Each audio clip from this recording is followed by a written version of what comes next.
Hi ಮಕ್ಕಳೇ, ಹೇಗಿದ್ದೀರಿ ಎಲ್ಲರೂ? ಚೆನ್ನಾಗಿದ್ದೀರಾ? ಇವತ್ತಿನ ವಾರದ ವಿಷಯ ಏನನ್ನೋದು ಗೊತ್ತೈತಾ ನಿಮ್ಗೆ? ಏನೈತಿ ಹೇಳ್ರಿ ನೋಡೋಣ. ವೇಳೆ ಮತ್ತು ಕಾಲಗಳು. ವೇಳೆ ಅಂದ್ರೆ ಏನಪ್ಪ? Very good. ಸಮಯ ಅಂದ್ರೆ ಏನು? ಎದ್ರೊಳಗೆ ನೋಡ್ತೀವಿ ನಾವು ಸಮಯನ? ಎದ್ರೊಳಗೆ ನೋಡ್ತೀವಿ? Very good. ಗಡಿಯಾರದ ಬಗ್ಗೆ ನಿನ್ನೆ ತಿಳ್ಕೊಂಡೇವಲ್ಲ ನಾವೆಲ್ಲರೂ. ಇವತ್ತ ಕಾಲಗಳು. ಹೌದಾ? ಕಾಲಗಳು ಎಷ್ಟಿದಾವೆ ಹೇಳ್ರಿಪ್ಪ? ಎಷ್ಟು ಕಾಲಗಳು?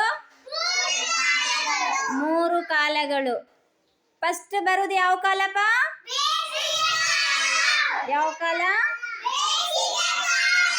ಬೇಸಿಗೆ ಕಾಲದೊಳಗೆ ನಮ್ಗೆ ಏನಾಗ್ತೈತಿ ಜಾಸ್ತಿ? ಏನ್ ಹತ್ತೈತಿ? ಬಿಸಿಲು ಹತ್ತಿದ್ರೆ ನಾವು ಮನೆಯೊಳಗೆ ಏನಾಗ್ತೈತಿ? ನಮ್ಗೆ ಜಡ ಆದಾಗ ಏನ್ ಹಚ್ಕೊಂತೀವಿ ನಾವು? ಏನ್ ಹಚ್ಕೊಂತೀವಿ? ಬೇಸಿಗೆ ಕಾಲದೊಳಗ ನಮ್ಗ ಫ್ಯಾನ್ ಬೇಕು. ಹೌದಲ್ಲ? Very good. ಬೇಸಿಗೆ ಕಾಲ ಮುಗಿದಿಂದ ಯಾವ ಕಾಲ ಬರತ್ತಪ್ಪ? Very good. ಮಳೆಗಾಲದೊಳಗ ಏನ್ ಬೇಕು ನಮ್ಗ? ಏನ್ ಬೇಕು? ಮಳೆಗಾಲ ಬಂದಾಗ ನಮ್ಗ ಛತ್ರಿ ಬೇಕು. ಹೌದಾ? Very good. ಮಳೆಗಾಲ ಮುಗಿದ ನಂತರ ಯಾವ ಕಾಲ ಬರ್ತೈತಿ? ಚಳಿಗಾಲ. ಹೌದಾ? ಚಳಿಗಾಲದೊಳಗೆ ಏನ್ ಮಾಡ್ತೀವಪ್ಪ ನಾವು? ಥಂಡಿ ಹತ್ತಿದ್ರೆ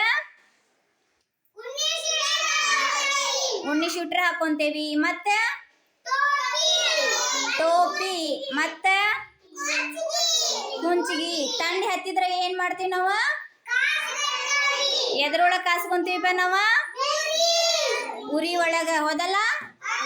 ಉರಿ ಹಚ್ಚಿ ಅದ್ರ ಮುಂದೆ ಕೈ ಕಾಲು ಇಟ್ಟು ಬಿಸಿ ಮಾಡ್ಕೊಂತೇವೆ. ಹೌದಲ್ಲ? ಥಂಡಿ ಹತ್ತಿದ್ರೆ ನಾವು ಮುಂಜಾನೆ ಜಲ್ದಿ ಏಳಂಗಿಲ್ಲ. ಹೌದಾ? ಥಂಡಿ ಇರೋದ್ರ ಸಂಬಂಧ ಲಘು ಹೇಳಲ್ಲ. ಬೆಚ್ಚಗ ಉಣ್ಣಿ ಶುಟ್ರ ಸ್ಕಾರ್ಪ್ ನೆಲ್ಲ ಹಾಕೊಂಡು ಇರ್ತೀವಿ ಚಳಿಗಾಲದೊಳಗ. ಹೌದಾ? ಕಾಲಗಳು ಎಷ್ಟಿದಾವ? 3 ಕಾಲಗಳು. ಗೊತ್ತಾಯ್ತಲ್ಲ ನಿಮ್ಗೆ?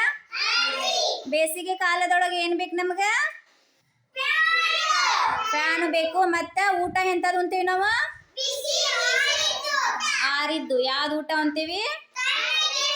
ತಣ್ಣಗಿರೋದು ಊಟ ಮಾಡ್ತೀವಿ. ಹೌದಾ? ಫ್ರಿಜ್ನಾಗಿಂದ